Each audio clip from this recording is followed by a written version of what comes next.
What's up, people? This is Dan from Guitar from the Heart, and today we're going to be doing the E major chord.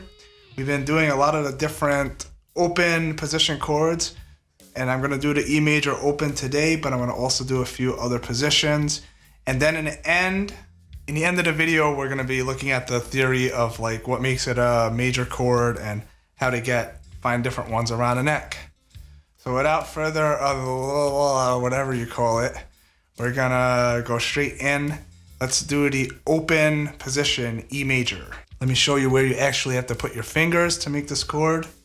If you take your index finger, place it on the first fret of the G string, which is the third fret up from the bottom. Get a little volume here. Then you're gonna take your ring finger and play the second fret of the D string.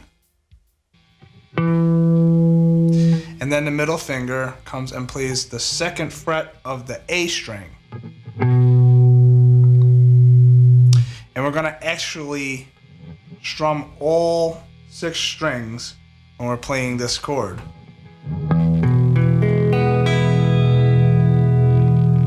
And that's exactly how you want to approach when you're practicing to see if you got it and you're doing it right. You want to go down, make sure everything is ringing out clean, and then you know you're doing it right. Let's do another position. Let's do a 5th string rooted bar chord. This is a little bit harder, but it's basically another way to play the E major. You got to find the E root on the 5th string. So on the 5th string, if you come 1, 2, 3, 4, 5, 6, 7, we have an E on the A string here on the 7th fret. And then that's gonna be our root, and then we're gonna take our ring finger and play the 9th fret of the D string, G string, and B string. We're gonna bar all 3. So you should be able to play like that with the one finger, and then get the root with the index finger over here.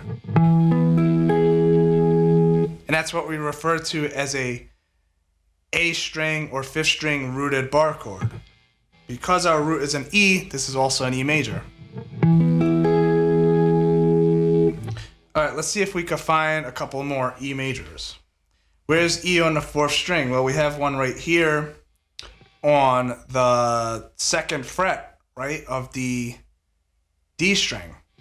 You played the 2nd fret of the D string, the 1st fret of the G string, and you played the B string open. And if you can kind of visualize that you're fretting that 0th fret there, you just don't happen to have to fret it here. That's an E major. You can also take this shape and move it all the way up to, we do have that 3rd finger on the 4th string, 2nd finger on the 3rd string, 1st finger on the 2nd string effect. And we can play an E major here, starting on the 14th fret of the D string, playing the 13th fret of the G string with our middle finger, and playing the 12th fret with the index finger on the B string. One more E major can be found also rooted on the 5th string, the same voicing we showed in the A major video, where you can play the root with your pinky on the 7th fret of the A string, play the 6th fret of the D string with our ring finger, play the 4th fret of the G string with the index finger, and play the 5th fret of the B string with our middle finger.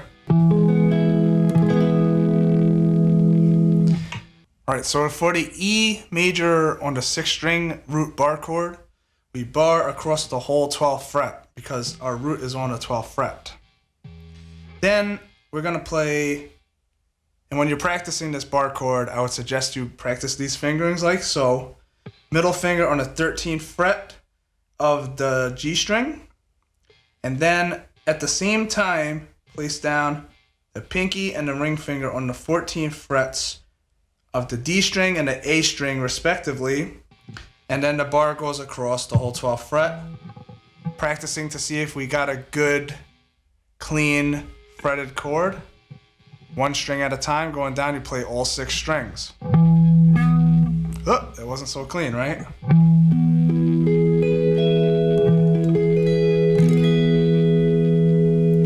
And to be fair, we don't really use this particular voicing up here too often, but it's good to know about it because you can use it for other things. This concludes the first part where I actually show you how to play them. We're gonna do the boring theory stuff now. Let's do it. All right, now I'm just gonna stand here and explain the boring music theory part of the segment. We had, I believe, 5 chords.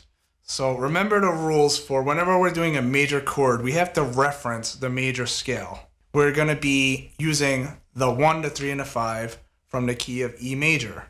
Those notes will be, well, what are the notes for E major? E, F sharp, G sharp, A, B, C sharp, D sharp, E.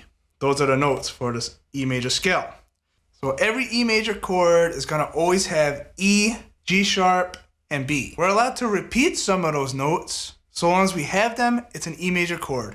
If we start adding any other notes that are not those 3 notes, it's no longer a major chord, it's something else. When we do different voicings along the neck, we have those notes, but they're maybe in different order, or they might be repeating. Some voicings might have an E a few times, some might have it only once, and like that. Right, so reviewing the open position chord, on the 6th string, we're playing an E. On the 5th string, we're playing a B, that's the 5th. On the 4th string, we're playing an E again, so that's the root again. On the 3rd string is where our 3rd comes in. That's the G sharp, which is the G sharp it's the 3rd in the key of E major. Then we're playing a B, which is the 5th again, and an E, which is the 5th again. Now moving along to the bar chord that's rooted on the 5th string, the frets are like so. We don't play the 6th string. The 7th fret of the A string is an E. The 9th fret of the D string is a B, which is the 5th. The 9th fret of the G string is another E, so that's the root again. We're allowed to repeat, remember. And then the 9th fret on the B string is our G sharp. Then I showed you the kind of like, it looks like a steps of a ladder way of playing it. We played it in 2 positions. We played it up here, we played it down here. I'm just gonna do the open position for right now. The root is on the 4th string. It's an E on the 2nd fret of the D string. The middle finger on the G string is our 3rd in this particular voicing, which is the G sharp. And then the open B string is a B. Root, 3rd, 5th. Same thing if you're up here on the 14th fret, root, 3rd, 5th, like that. Then we did the other E major voicing that's rooted on the A string. Pinky on the 7th fret of the A string is an E. The ring finger on the 6th fret of the D string is our 3rd, so that's a G sharp. And then the index finger on the 4th fret of the 3rd string is a B, which is the 5th, root, 3rd, 5th. You play those 3 right there, that's the major chord, but this voicing has a repeat. It has the E again, this time on the 5th fret of the B string. And finally, the 6th string rooted bar chord. I don't know if you've noticed, but it's really just the same as the E major in the open position, moved up a whole octave, and then we put a bar. Because here, the nut is acting as a bar on our 0th fret, and then we shape the E major chord, move the whole thing up. So it has the same notes in the same order as the open E voicing. That's why these are all E major chords. Thanks a lot, guys, for watching this video. If you like it, give me a thumbs up. If you haven't subscribed to the channel and you want to learn all these chords, you're welcome to hit that red button down there. It will help me out, but more importantly, it will help you out, which is what I'm here for. Play the guitar from the heart, and when you do, have fun with that. I'll see you in the next video. If you have a particular chord that you would like to learn next, let me know, and I'll see what I can do.